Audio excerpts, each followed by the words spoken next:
எல்லாரும் கல்வி கற்கணும் அப்படின்னு சொல்கிறாங்க. அப்புறம் எல்லாரும் வேலை பார்க்கணும்னு சொல்லணும். எல்லாரும் கண்டிப்பாக வேலை பார்க்கணும். அதுபோல் எல்லாரும் கல்வி கற்கணும் அப்படின்னு சொல்கிறாங்கல்ல, அதுபோல் எல்லாரும் வேலை பார்க்கணும்.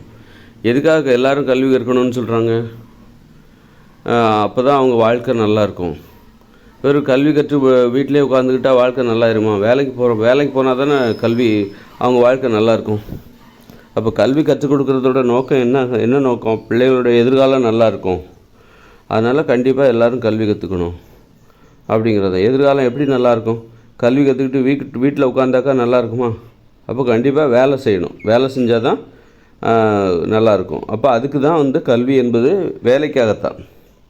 பிற்காலங்களில் அவர்கள் பிறரை எதிர்பார்க்காமல் நம்ம தன்காலில் அவங்க நிற்கணும், சம்பாதிக்கணும். அப்போ தான் அவங்க வாழ்க்கை நல்லாயிருக்கும். அதுக்காக தான் எல்லோரும் கல்வி கற்கணும் அப்படிங்கிறதுக்கான நோக்கமே அதுதான். அப்படின்னா அப்போ எப்படி நீங்கள் கல்வியை கட்டாயப்படுத்துகிறீங்களோ அதுபோல் வேலை செய்வதையும் கட்டாயப்படுத்தணும். எல்லோரும் கண்டிப்பாக வேலைக்கு போகணும் அப்படின்னு சொல்லிட்டு. ஏன்னா பெண்களுக்கு அந்த மாதிரியான கட்டாயம் எதுவும் இல்லாத மாதிரி இருக்குது. ஆண்கள் கண்டிப்பாக வேலைக்கு போயிடுவாங்க. அதே நேரத்தில் எல்லா வயசுலேயுமே வேலைக்கு போகணும். அது நீ ஒரு நாள் நடக்க முடியுதுன்னா நீ கண்டிப்பாக வேலைக்கு போகணும். நடக்க முடியுது, ஒரு வேலை செய்ய முடியுது.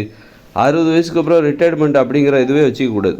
எல்லா வயசுலையுமே எல்லாருமே வேலை செய்யணும். ஒரு குறிப்பிட்ட வயசுக்கு மேலே வேலை செய்கிற நேரத்தை வேணால் குறைச்சிக்கலாம். ஒரு 60 வயசுக்கு மேலே வேலை செய்கிற நேரத்தை ஒரு 4 மணி நேரமாக குறைச்சிக்கலாம். ஆனால் எல்லாருமே வேலைக்கு போகணும். பெண்கள் எல்லாருமே வேலைக்கு போகணும். தகுந்த காரணம் இல்லாமல் வேலைக்கு போகாமல் இருக்கக்கூடாது. இப்போ பெண்கள் குழந்தை பெற்றுக்கிறாங்க. குழந்தை வயிற்றில் கருவான நாள் முதல் கொண்டு அப்போ அந்த குழந்தை பிறந்து ஒரு 5 வருஷம் கழித்து 5 வருஷம் வரைக்கும் அவங்க வேலைக்கு போகணுங்கிற அவசியம் இல்லை. அந்த குழந்தைகளை வளர்ப்பதற்காக அவர்களுக்கு ஊதியத்துடன் கூடிய விடுமுறை கொடுத்து விட வேண்டும். சம்பளமும் கொடுத்துட்டு அவங்களுக்கு விடுமுறை கொடுத்துடணும் 5 வருஷத்துக்கு. அதுக்கப்புறம் 2 குழந்தை பெற்றுக்கணும். இப்படி பெண்கள் தங்களுடைய வாழ்நாளில் ஒரு 10 வருடம் குழந்தை பேருக்காக குழந்தைகளை பெற்று அவர்களை வளர்ப்பதற்காக விடுமுறை அவர்களுக்கு வழங்கப்படுகிறது. மற்ற நாளில் அவங்க கண்டிப்பாக வேலைக்கு போகணும் அப்படின்னு ஒரு கட்டாய சட்டம். வேலை முதல்ல அவங்களுக்கு தேடி போகணும். எப்படி பள்ளிக்கூடங்களுக்கு போய் இப்போ யாராவது படிக்காமல் இருந்தால் அவங்கள கூட்டிகிட்டு வராங்க, பள்ளிக்கூடத்துக்கு வாங்க படிங்க அப்படின்னு சொல்லிட்டு. அதுபோல் வேலையும் அவங்களுக்கு தேடி போகணும். யாரும் வேலை இல்லாமல் இருக்கக்கூடாது. வேலை இல்லாமல் இருந்தால் அவர்களுக்கு வேலை கொடுப்பது அரசாங்கத்தோட வேலையாக இருக்கணும்.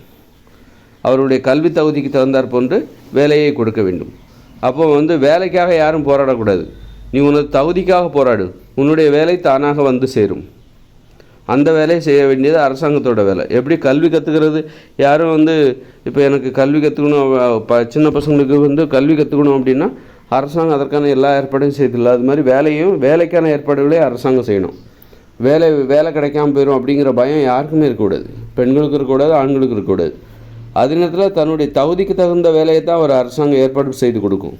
அப்போ உன்னுடைய தகுதியை தான் நீ அதிகப்படுத்தி கொள்வதற்காக போராடணுமே தவிர வேலைக்காக போராடாத. உனக்கு தகுதி என்னவோ அதற்கான வேலையை உன்னை தேடி வரும். அப்போ நீ எதுக்காக போராடணும்னா உனக்கு தகுதியை அதிகப்படுத்தி கொள்வதற்காக தான் போராட வேண்டுமே தவிர வேலைக்காக நீ அலைய வேண்டிய அவசியம் இல்லை. வேலை உன்னை தேடி வரும் அப்படிங்கிற ஒரு நிலைமையை நம்ம இங்கே உருவாக்கணும். அரசாங்கம் தான் அந்த வேலையை செய்யணும்.